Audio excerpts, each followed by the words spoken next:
Right, we're live. We're here. It's happening. 2025, guys. Who's enjoying 2025 in gaming so far? Yeah, it's Really? being okay. Okay, yeah. It's not. The year hasn't started for me yet. I mean, there hasn't been any games that are worth 2025 yet for me. Well, but everything's Seriously? gonna start coming out in May for me. Uh, Yeah. I mean, like, everything's what great games have came out so what far? games are coming out in May for you?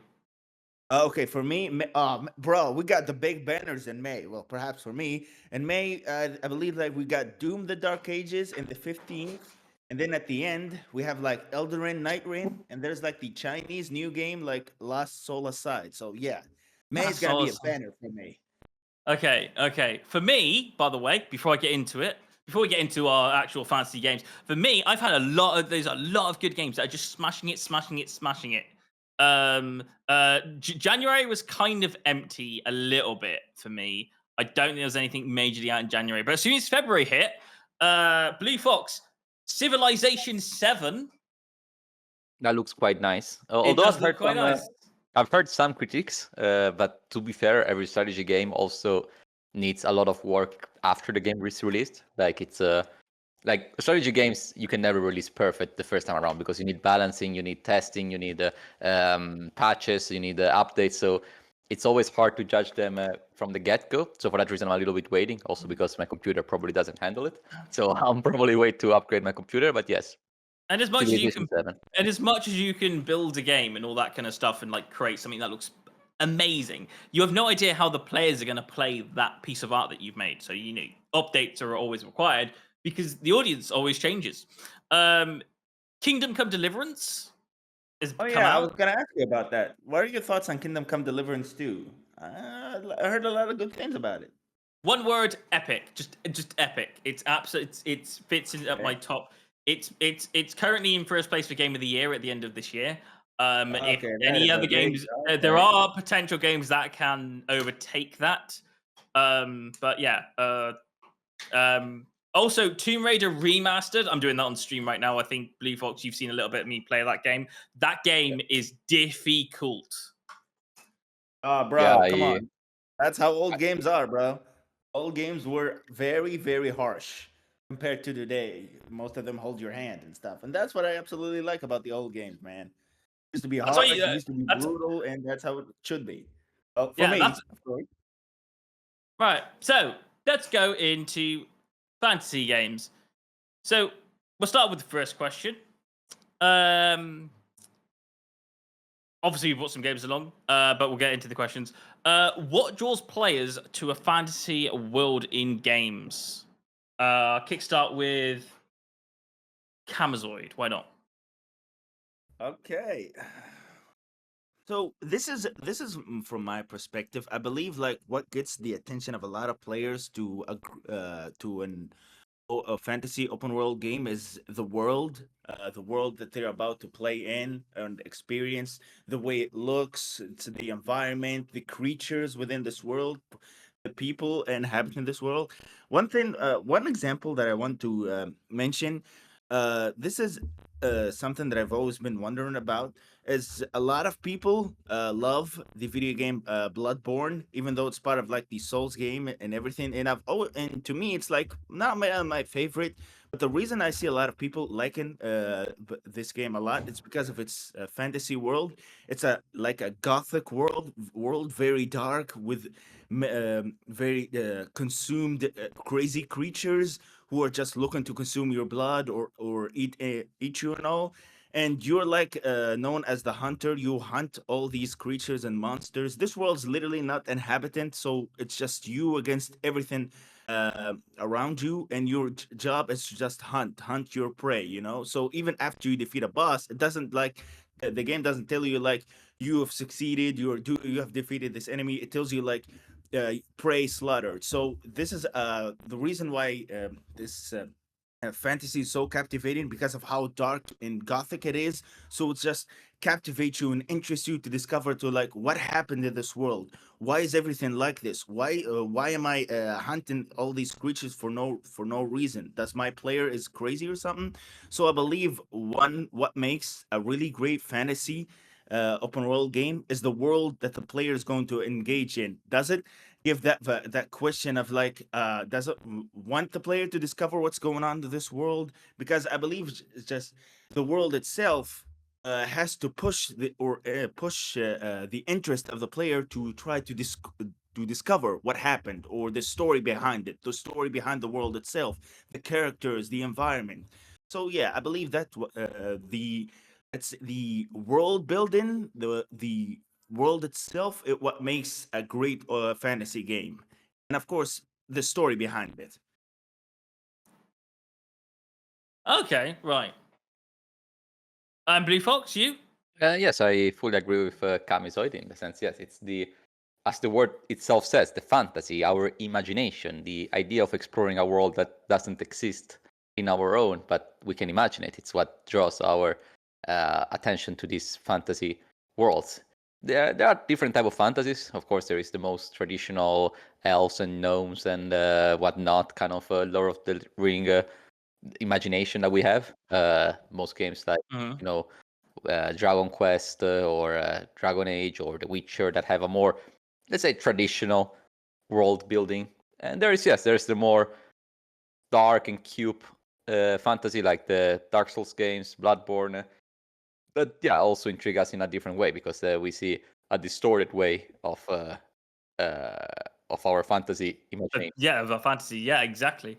But I was going to say, usually what drags the players to fantasy titles is their location. It's usually their setting, which it's yeah, amongst many. It's you have sci-fi games, we have post nuclear games, we have also historical games that don't have fantasy elements. We have the recently released title of Kingdom Come Deliverance 2. It's like a realistic medieval setting. It's not fantasy. There are no elves and gnomes. There is a true world. So it's so yeah, amongst the fantasy ones is the most common.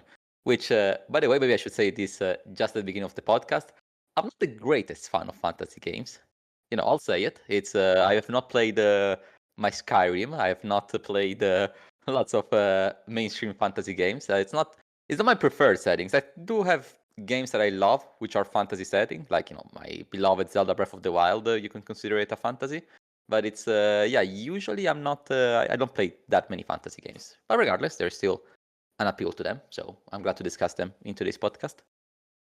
yeah, I like the idea of being able to transport yourself into something that you never get to, that you'll never experience. Like, for example, like you've got like different things that you can do in like games, like management type games and all that kind of stuff. Like when it comes to like, I don't know, let's say for example, gas station simulator. Gas station simulator is something that exists. Like, so you could experience it in real life or experience it inside the game. Of course, the game takes it to a whole new level that will expand on that type of situation. But like when it comes down to just the basics and going, right, here's the situation, this is what's gonna happen, we're gonna like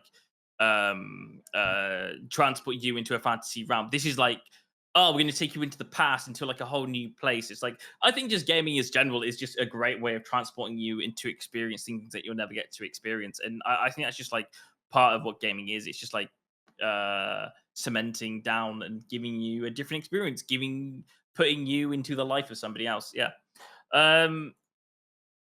Next, I'll start with this one. I'll go to Blue Fox first. How important is it? So, how important is world building in a fantasy game? I've recently played one game, so before I've played this game that I will reveal soon, I would have answered is critical.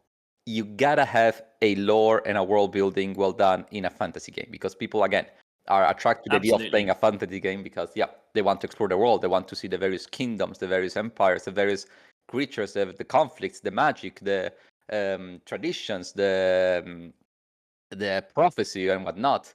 It's every fantasy game has a premise of some sort that involves magic or mysticism.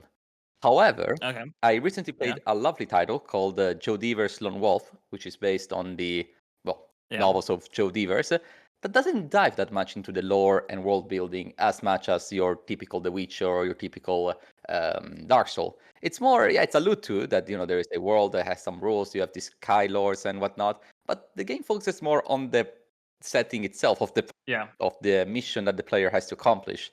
So in this regard, I would say that there are fantasy titles that can have a fantasy setting without explicitly telling you everything about the setting. They just tell you, yes, this is the world, these are the people who live in this world, now get on with your story.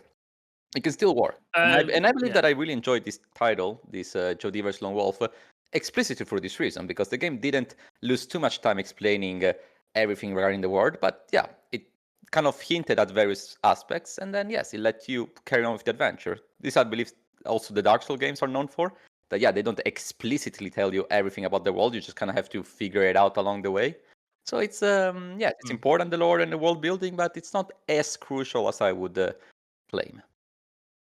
Camazoid, moving on to you for a second. On world building in your answer in this side, what would you say to? Do you think it's important that when you play in a fantasy world and it's like big and open world, is it important to give each area a different design and a different feel to it, or do you think you can probably get away with having it all the same kind of like aspect and same design? No. I believe like each area has to be a little bit different, because if each area has to be looks the same in terms of design, then you lose the aspect of, let's say, the element of surprise or the element of when you shock the player of how good this location looks. But even if you like, if some, let's say like me, if I go like through the same area over and over again, the only difference is just some enemies, or perhaps even the same enemies but a little stronger, they'll probably feel stale and be a little bit boring.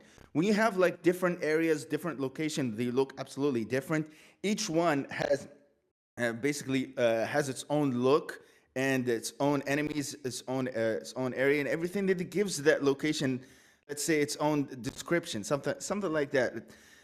Plus, discovering that location and trying to find everything in it just gives you that sense of adventure. You know, you found this absolutely new location that looks absolutely stunning. You try to discover all the items within and find all the enemies and defeat them. And if you have like, if you're basically moving around and you're just exploring the same area over and over, then it gets a little bit boring but if you find new steps, discover this in new location, something like that, randomly finding one of the best experiences that I had in Elden Ring is that I've been like moving around the forest, the first area, which is Limgrave. So you're on your horse, you moving around the grave, and I found an elevator, went down the elevator and discovered a whole new area completely underground, a whole underground area with like, let's say it looks a little sci-fi with like a whole space around it with stars and stuff. And this is like a very completely big area, literally under a forest. So I was completely stunned of what I found. So having like completely different areas with their own designs gives that sense of discovery, you know, that sense of stumbled upon an outstandingly beautiful looking location that just hooks you in of wanting to find this, wanting to find everything in this location. What does this location have? What is the boss behind this location? The items, anything, you know. So just having that element of grabbing the attention of the player through the design of the look of the location to try to discover, you know. So yeah, having the same location, that just doesn't hook anyone. It just feels stale and boring.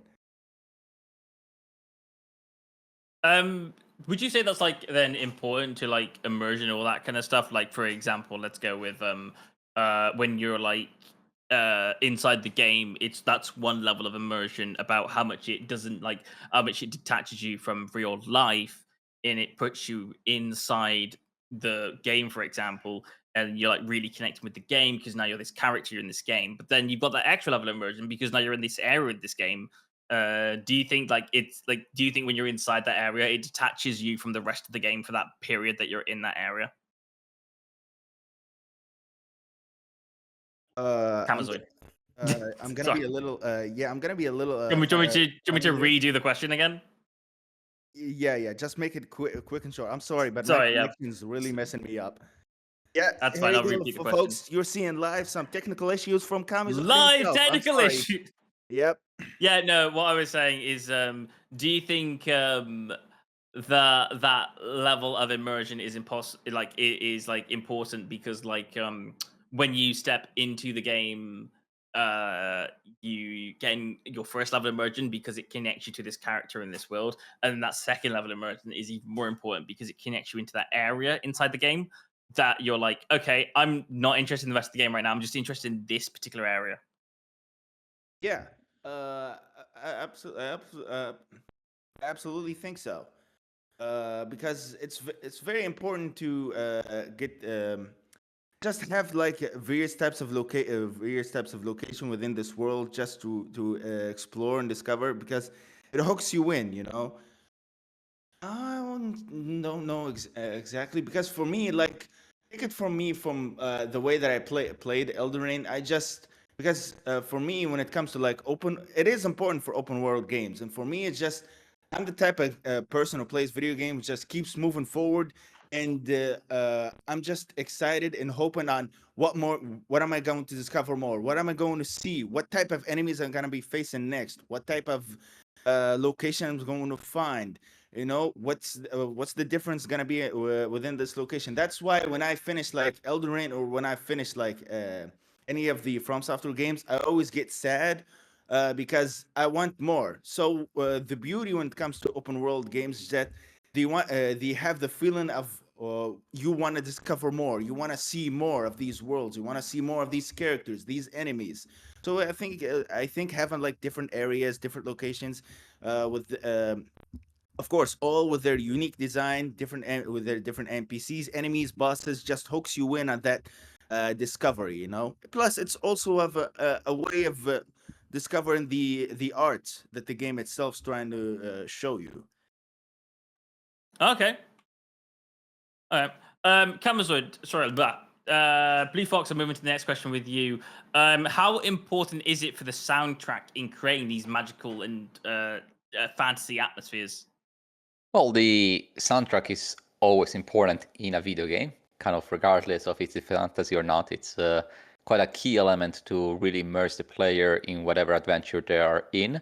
In fantasy games, it's especially important because, again, you want to allure the player's imagination into a fantastical world. So then, yes, a good soundtrack can truly immerse the player well, especially if it's like a medieval fantasy scenario like it's in Dragon Quest. Yeah, you want to have a medieval sounding soundtrack, with trumpets and drums, medieval style. So then, yes, once you're roaming the land, you hear the sounds of what you would imagine a medieval fantasy world to be like. If you're playing a darker fantasy like a Dark Souls or a Bloodborne, like James had mentioned, then yes, you want to hear a soundtrack that's a little bit more cube, a little bit more dark, a little bit more unsettling to prepare you to fight off creatures that are not too keen. So it's yes, the soundtrack is important. I think it's a bit too obvious of a statement, but it has to be aligned with what type of fantasy you are exploring. If it's a fantasy game that is a little bit more modern, for instance, it's an example would be Valkyria Chronicles. That's still a fantasy game, but it's set in a quote-unquote realistic world in the 90s, 30s, kind of a Second World War, but fantasy. Then yes, you have a different soundtrack, a soundtrack that combines mysticism and fantasy, like those mystical tunes with modern, 1930s music. So yeah, it's a little bit tricky to pull off. It's I'm not a musician. I don't know how to describe a mystical soundtrack in the first place, but we all know what it is. If you play a Zelda game, you hear that ta ta ta ta ta, and that's already fantasy like. It's so it's important. Yes, I'll keep it short. Do you think then if like a game has sequels, so it has like a game after another game, so like because like the theme of the game, like say for example, if Skyrim had another game out and it was another Elder Scrolls game, do you think then it has to keep on to like similar soundtracks to what the previous game was to keep the viewer kind of like thinking, yeah, this is the realm of the Elder Scrolls? Yeah, well, usually usually yes, in the sense that yeah, usually franchises have similar-ish soundtracks. They don't have to be identical because if let's say the Elder Scrolls 6 has a different direction than the Elder Scrolls 5. So the Elder Scrolls 5 was very Viking-looking world, right? You have the Yeah. Great North. It was all snow. It was all Viking-esque. But maybe the new Elder Scrolls would be set in kind of a Middle Eastern medieval world, right? So more like with deserts, with dunes, with different kind of instead of kingdoms you have sultanates, and you just have a different culture that you want to try to replicate. And yes, in that case you have a different soundtrack, right? You have a good example would be Dragon Quest, because Dragon Quest has a lot of different kingdoms that are set that of course are not set in real places. They're all fantasy worlds, but yeah, they mirror a little bit our real world. So there is the kingdom of I think it's called Gallops, which is a little bit Middle Easterner.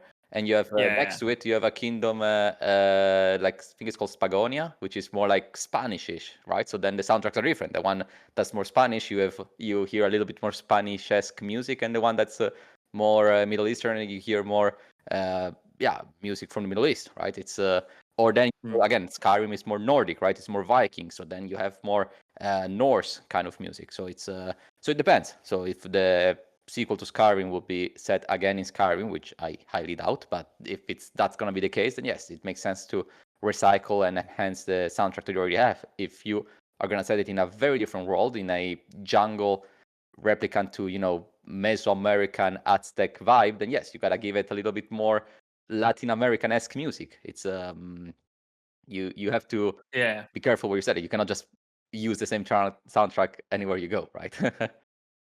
True. Kamazoid, what's the most memorable boss battle in a fantasy game, and why do you think it made that boss battle? Why do you think that boss battle was so unique to you? Okay, so this is a very great, wonderful question for me. I love it. But to keep it simple, one of my all-time number one favorite boss fight is from Dark Souls 3, the DLC Ringe City, by the name of the Slave Knight Gale. Everything about this boss fight is absolutely 10 out of 10. The location, you literally fight him in a location named called the End of the World. It's completely a sandy area with broken castles, broken buildings and stuff, and you're only you and the boss himself. That's it. There are no other creatures. There is nothing else. You're basically in the brink of the end of the world, and you're just fighting this boss. Another thing about what makes this boss fight very memorable is the boss himself. You're not fighting a dragon. You're not fighting a mythical creature or some guy with four arms or big busty muscles or whatever. You're just basically fighting another knight who looks exactly like you, started the same quest that you started, but on his way he lost some sort of like lost his mind and stuff. So it is your job to end his life and his suffering. And throughout the story of the game within the DLC, this character that you fight at the end has been guiding you to this location to basically take him out.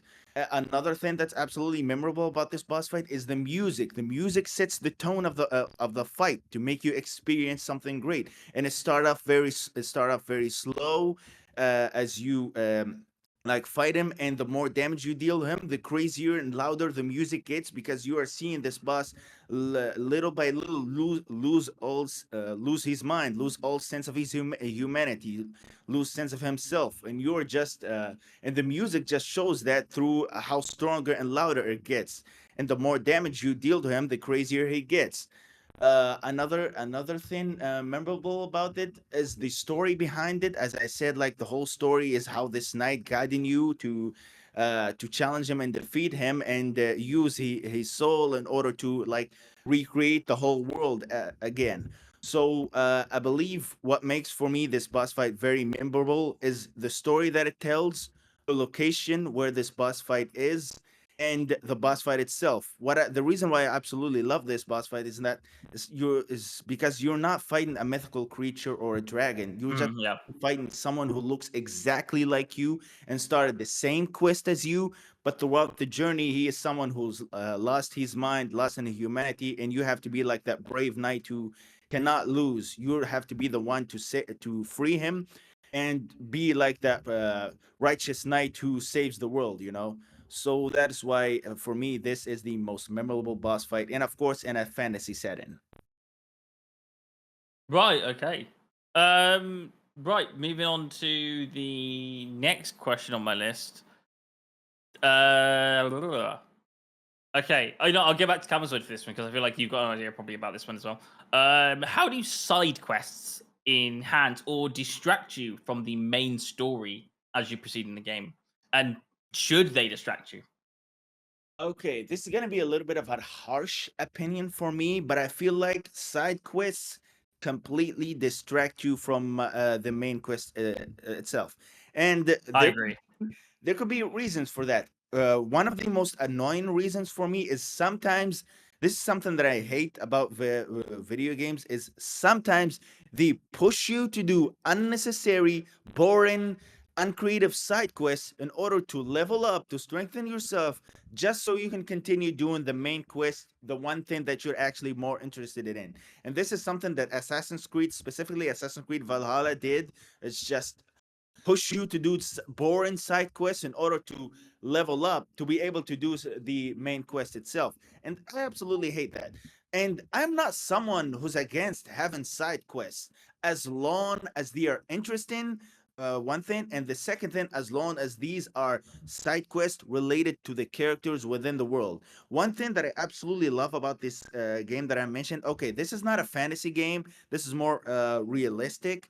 I'm talking about Ghost of Tsushima, but to me, Ghost of Tsushima is the best game that did side quests. They don't distract you from the main quest itself. You can do the main quest and do whatever you want, but the side quests are only related to each character you meet throughout your journey, and you're basically doing missions with them as you discover like what's their story, what's their mission, and you're trying to find out how their story ends.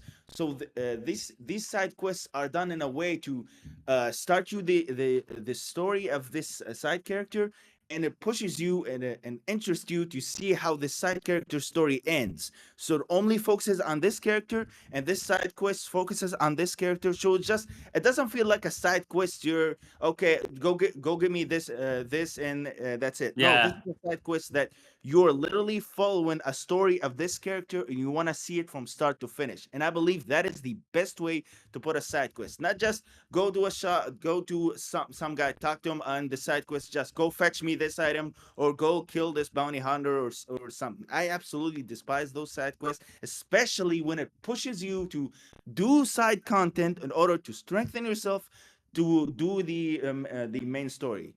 So when it comes to side quests, it has to be done in a proper way to push the player to actually experience those side quests. Otherwise, I'm absolutely against it. Yeah, I don't know. With me, it's more like I definitely similar along the lines there. If it's just a quick collection, I don't know.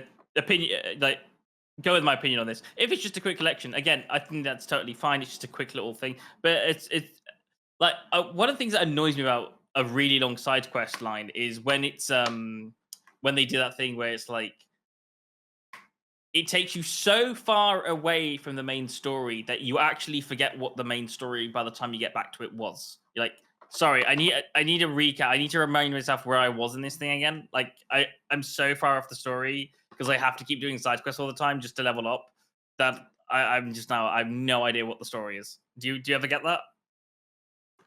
Yeah, absolutely, absolutely. Some just quests make you forget about the whole main quest that you're doing in a game, and that's why I avoid them most of the time. Because if s- I believe that side quests can be done to help you get more invested into the main quest itself, but most of the games nowadays just they feel more dragon, and they feel uninteresting. Specifically, I'm taking the example of Starfield. Not gonna lie, but most of the side quests on Starfield are uninteresting, and just made me forget about the whole game itself. Made me forget about Yeah. the story and everything, and I absolutely hated that. I mean, Fallout does it with a purpose, and I'm okay with Fallout 4 because Fallout 4 just does it like, oh, by the way, yeah, we're doing this thing. But then again, you'll discover more of the map. So when you get back to the main quest later, you'll be able to, teleport yourself all around the map. When it comes to games, again, like certain games where it's like, I don't know, like Starfield. Again, you're playing that thing, but you still have to unlock the map in the main story. You have to keep going, like finding new locations and all that kind of stuff. And same with a lot of other games like that. It's like, yeah, you still have to travel to places. I think Fallout, it becomes a little bit easier because they may have just hit the money right on the spot, where it's like, okay, well, that's going to be easier to do the main quest later on because now I've got more locations unlocked. But and like, unless that's kind of the reason for me, then I feel like, yeah, it can be a little bit distracting and a little bit pointless as well, because I don't really care about half the side quests sometimes. I'm like, this is great, but I feel like I'm being filled in with a lot of gaps here that I don't need. All right, we'll move on to the next question. Blue Fox, If I may add a little bit to this side quest discussion. Oh yeah, go for it. It is true what you said, Camisol, and that you confirmed, Seb, that it's useless side quests are quests that should not be in games, especially fetch quests, right? It's I understand when we were in the PlayStation 2 era or like early PlayStation 3 where the resources were limited, so the only type of side quests you could really put were quests where you ask the player to just move to another place and understandable and come back. I understand, like back 20 years ago, but yeah, we are in the year 2025 and we expect a little bit more from our side quest. Especially, for instance, I have not played Starfield, but I've heard that in Starfield, maybe this you can confirm me, you guys that have played it, you have a lot of quests where you have to talk to somebody because that somebody asks you if you can talk to somebody else, which is another planet. So you talk to the guy, go to your ship, fast travel, go to somebody else and talk to them. And I've heard that this is a bit ludicrous because yes, we are in the year 2500 whatever. It's like, what, you don't have Skype? You have you really need somebody to travel the galaxy just to talk to somebody else? And it's in the realm of spaceships and the realm of inventions of the futuristic world.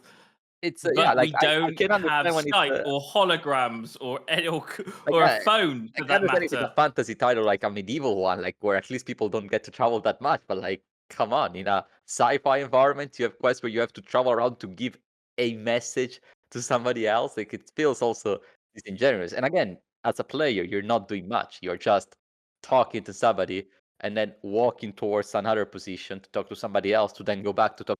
Like there is no quest. It's just a walking simulator. But even in fantasy games as well, as you mentioned that, like, it's like, hi, we need you to deliver this item to this person. Is it? Yeah, that's you want me to do it? Not like not that guy there whose literal job is a messenger that exactly. wants Like, money you have to get from A to B. You have to be not him. You want me, the adventurer. Yeah. Okay.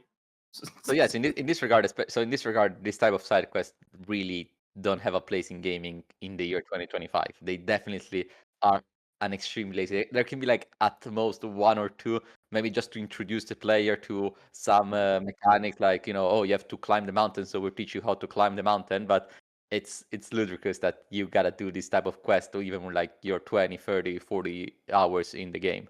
But yeah, however, of course, there are games that do rely on side quests, and there can be very good side quests. The example that I always bring is The Witcher 3, which I believe it has an okay-ish main plot. To be honest, it's not bad, but it's not memorable. To be honest, I don't remember that many details regarding. It's like, yeah, you have to find Ciri, and you have to fight like the wild hunt that's coming, and then like you fight it and it's over. Like it's not extremely memorable, the main quest, but it is very memorable, the side quest that you do, because the developers, as Siege Project Red, really invested their time to make every side quest feel very unique and filled with details that you truly care about. So the example everybody brings on YouTube for good reason is the Baron.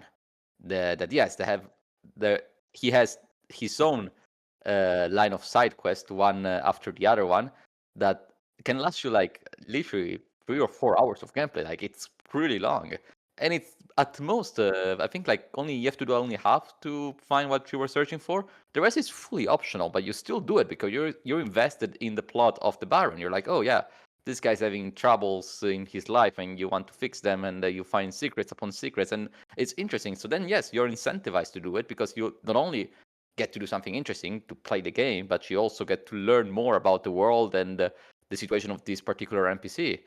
And same goes with the other ones. But yes, it's so it depends what side quest you have. It's you can have a game that's based solely on side quests. If anything, you could have a game where you could finish the main quest very quickly, like a scene in 2 hours time, but only have other side quests. And yeah, you as an adventurer can just fill the world and be like, okay, I want to be the hero of this village. Let's help the villagers out. Like, that's totally fine.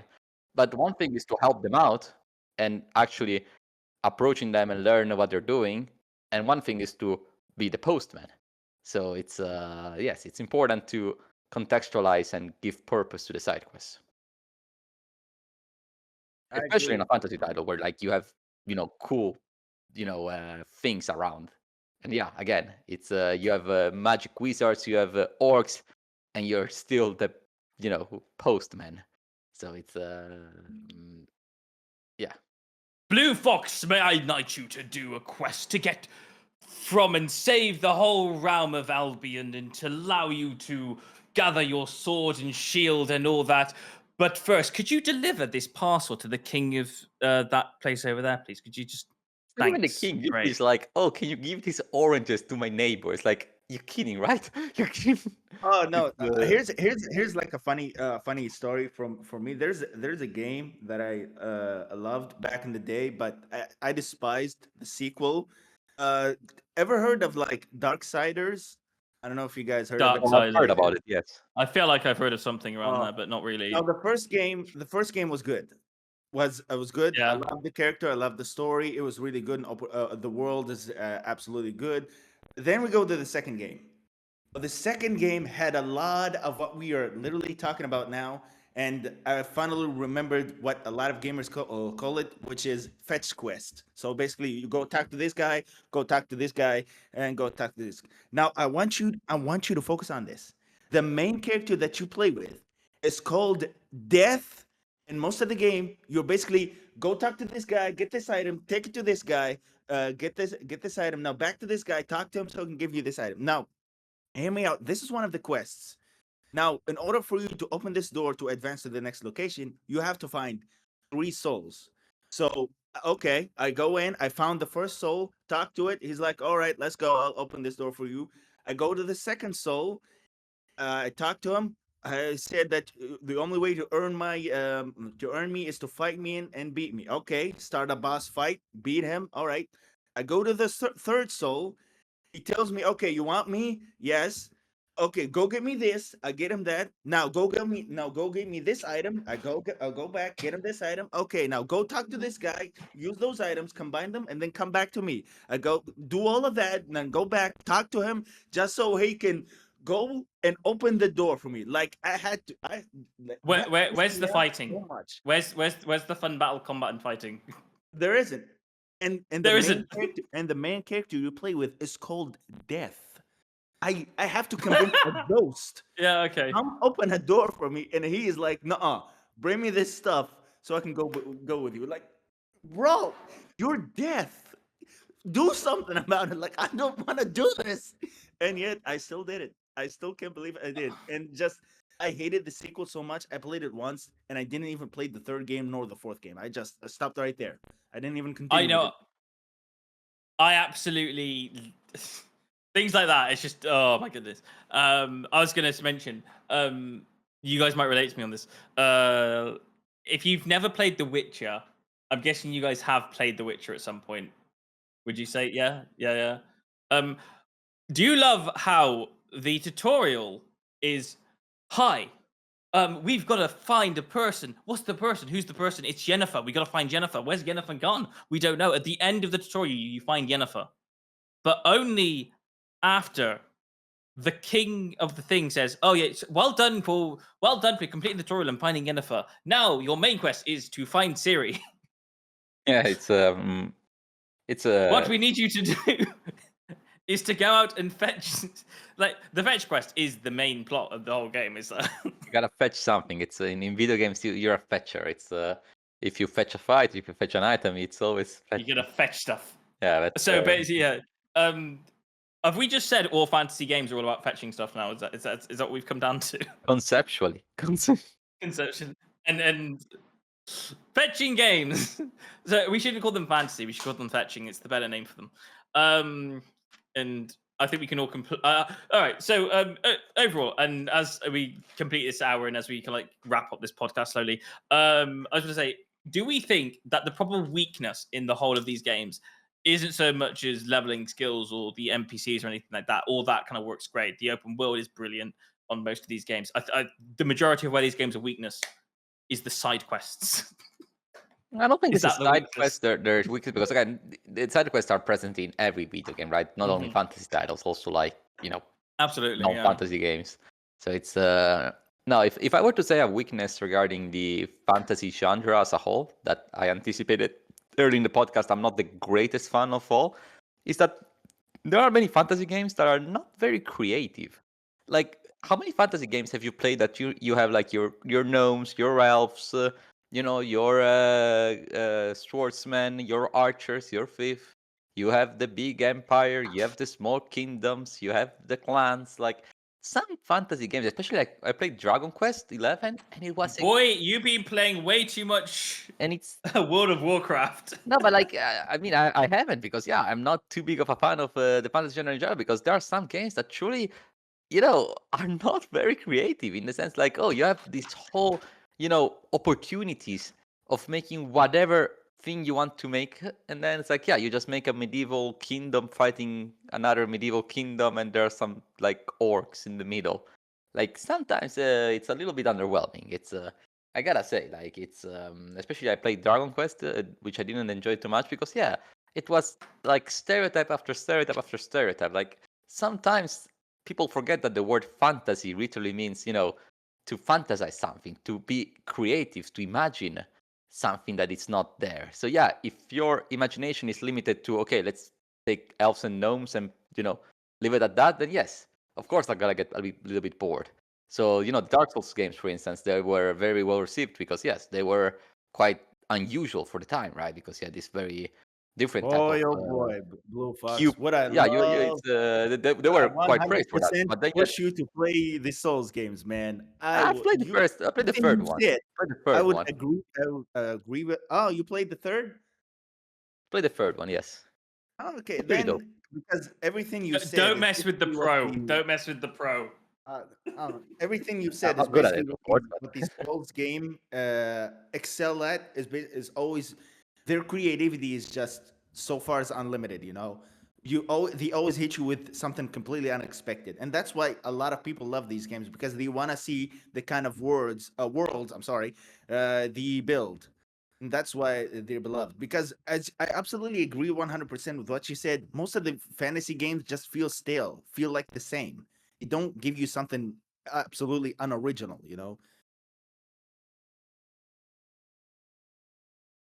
Which is which is why I think I'm a little worried about the new Fable. I'm not very excited about because I hope that he gives something completely new, creative. But I feel like it's gonna be very, very similar to a lot of like fantasy games. What about you, Seb? You're someone who's very excited for Fable. I'm excited about Fable, and I'm a little bit on edge about Fable because it's under new development. And when a game genre that is that high up as Fable, that I loved the original 3, 4, and because there was so much like British comedy, and I know they're trying to push that in there, but comedy and game styles always change over times. And sometimes, if the wrong developer is in charge of something that's just like super fanatic, as much as I am about Fable, I just think, ugh, I just like, it doesn't feel as like I'm hyped as much anymore. I think I'm a little bit worried about Fable. I want it to be good. Like, there's no doubt in me, I want it to be good, but I am scared that it may not miss a few marks that I want it to hit.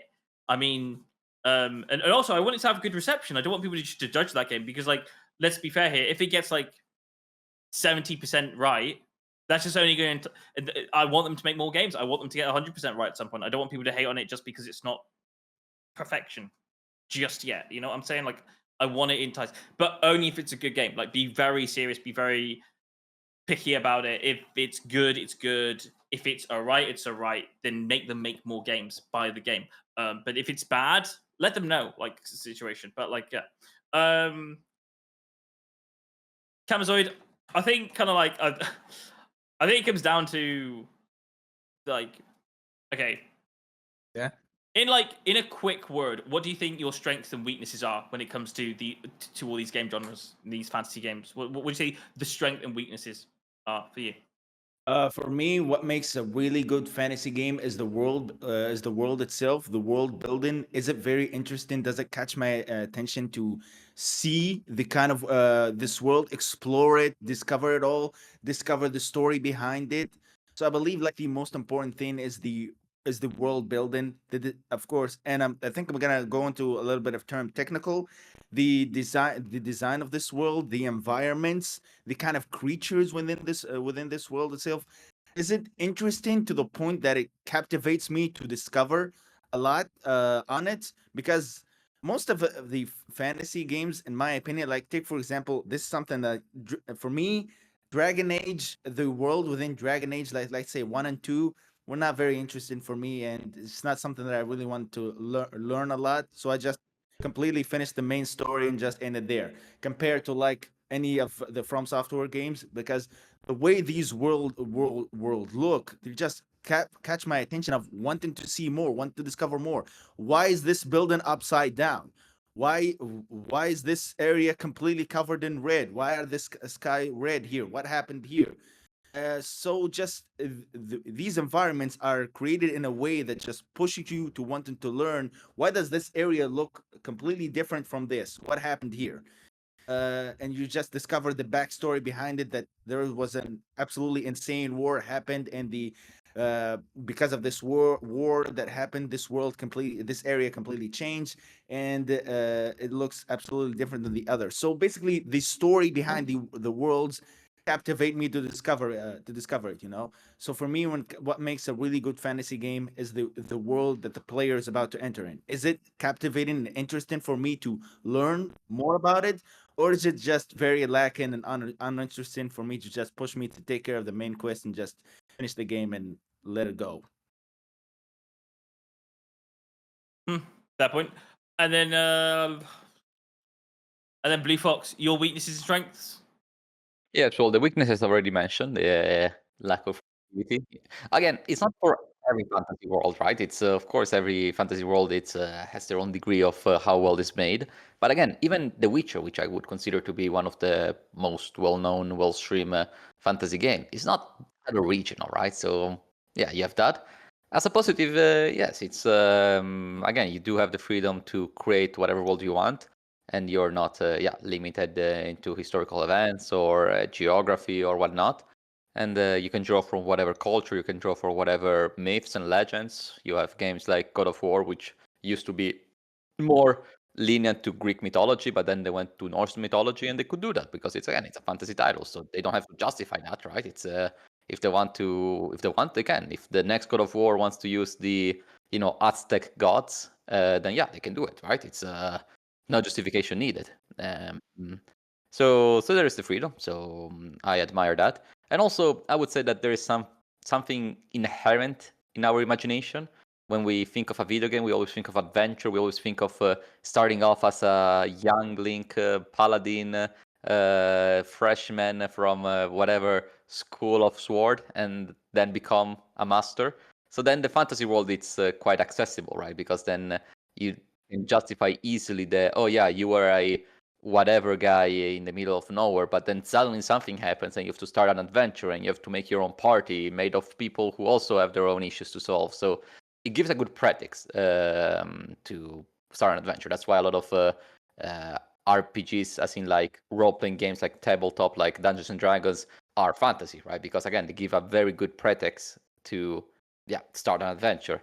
In a modern setting, it's a little bit more challenge, right? They say, oh, we have to solve something. Yeah, just let's take the plane, right? It's a little bit more limited. And in a historical context, even more, because then, yes, you have to think about like, oh yeah, but it's not that you can just ping pong around the world, with your caravans and whatnot. You are a bit limited with geography. So yes, they give the freedom to make a lot of different things. Cool. All right then. Sorry, sometimes I don't know whether people are going to expand on their sentences or not. So I just give the gap. For me, I think strengths and weaknesses. I think I don't know what you agree with this. Complexity. I think complexity is the biggest weakness for me in certain games. I don't know what it is. I think it can only come down to complexity because, like, when it comes to the games like Dragon Age, I love Dragon Age Origins. I love Dragon Age 2. I love Dragon Age Inquisitions, and and I just don't like this latest Dragon Age Veilguard. I've played a bit of all of them. I've completed the first 3 100%. There's just this latest one for some reason. There's nothing enticing me to play it that I just can't. And I think it comes down to just like I think there's a few different factors into it. But the fact that it just doesn't, like, at some point just simply say, "Oh, by the way, you're in an open world. This is a big open world." They just tell me that. Just let me explore. Just let me explore. Just let me into the world you're designing. Don't try to complicate it. Don't try to make alleys all the time. I'm okay with a few towns here and there, but don't try to lock me away out of a big open world. I don't know about you. When it comes to big open world fantasy games, there are points in the game where I do want to fight, but there are points in the games where I just want to sit on top of a mountaintop and look at how beautiful the developers put into the game that they designed. I don't always get to do that with some of the latest games that come out these days in fantasy games. And they did that way more in the past. And I feel like that's a thing a lot of newer games are missing. And then the ones that do miss that, like there are some in the past that do miss that. And I think that's just kind of like a bit like, they're just like too complex and they too focused story wise. And there's just not enough like sit up on the mountaintop and just chill out for a little bit kind of situation. Because sometimes I just do that. I would just do that on video games. And even if I don't do that, I think it's the option of doing that. I think options are a good thing. I think the best thing is for video games are options, whereas like it's like even in Grand Theft Auto, I know it's not a thing, but it's the best one to give options to. It's like there is a store, and I don't know if you got this. Blue Fox, have you played Grand Theft Auto 5? And Camzo, have you played Grand Theft Auto 5? Yeah, I played it. And then Camzo, have you? I didn't. Now, in that game, you can rob a store for a little bit of money. You don't do it. You hardly ever do it.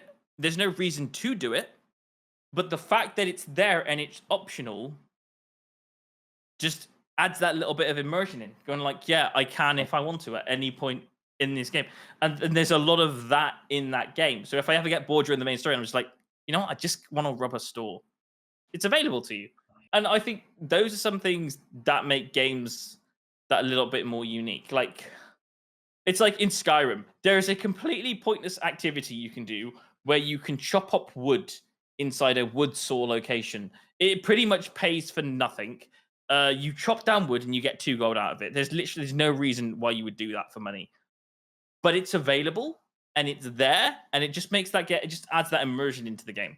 And I think options make the game more immersive, and more immersion is better. And that's where I'm going to leave it. But overall, that is the podcast. Can I like have one thing I want to say? It's just a little story that I want to share.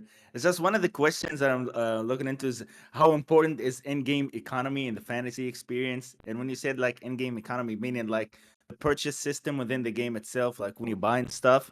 And it's just I remember kind of like a funny story. I don't know if you guys like played the Resident Evil games, like specifically Resident Evil 5. Have you guys like played it? I have not, no.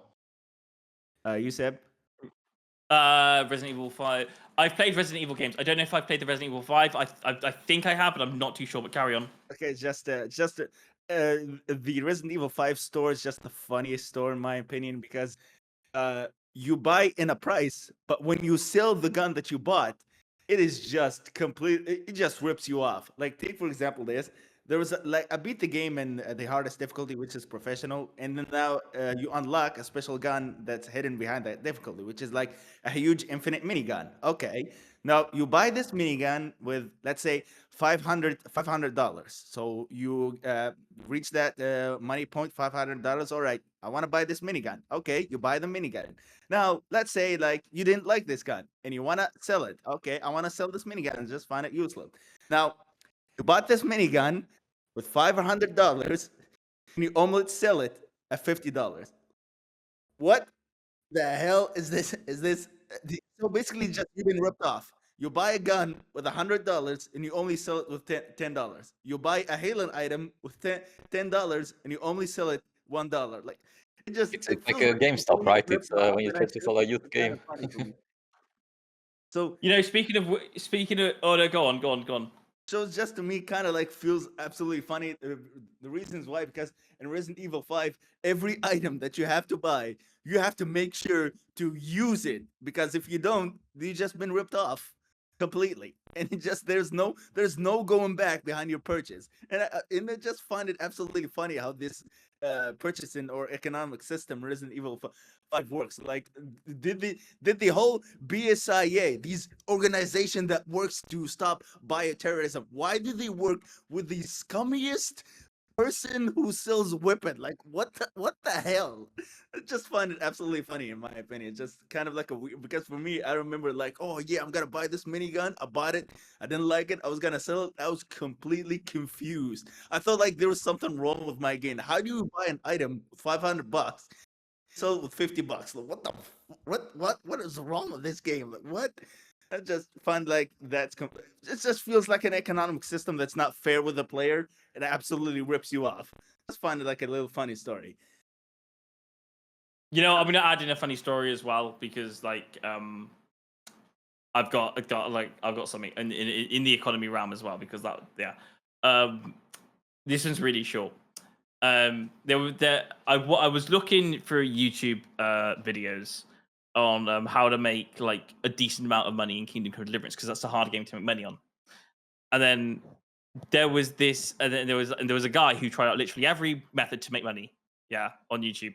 And I was watching. I was thinking, okay, well, I'm learning. And he's like, yeah, this is great, but it's going to take ages. Yeah, that's great. That's going to take ages.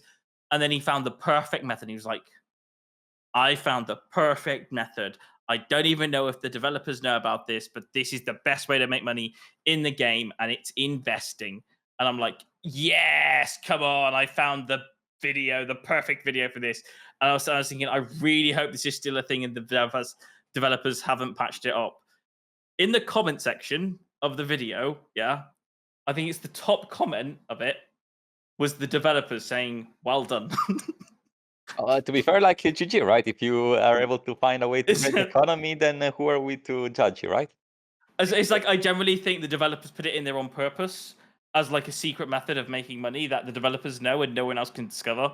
And then someone discovered it and was like, yeah, well done for discovering our secret. I was like, well done. Yes, well done. The disguise deserves a round of applause. Well, that reminds me that in The Witcher 3, which is a fantasy title, so it also suits the discussion. There was a notorious bug that if you went to a location and killed the cows, you can get like some leather or some like material that would sell for like a few coins.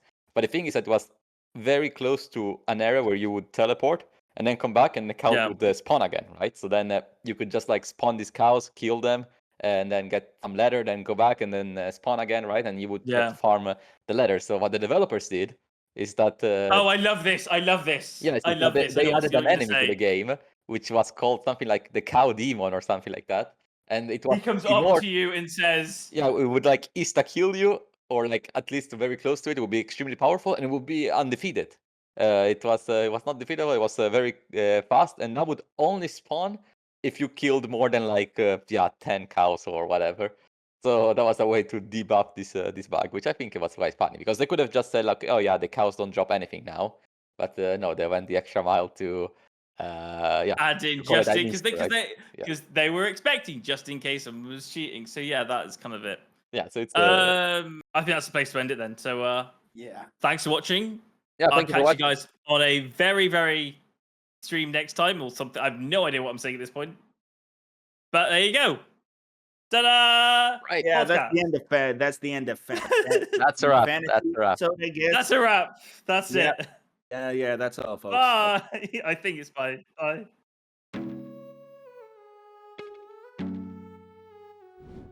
Hey, thank you so much for watching, and I really hope you enjoyed the video. If you did enjoy the video, then please don't forget to consider to like and subscribe to the channel. Thank you so much for watching, and I will see you on another Jump Inside video. Goodbye.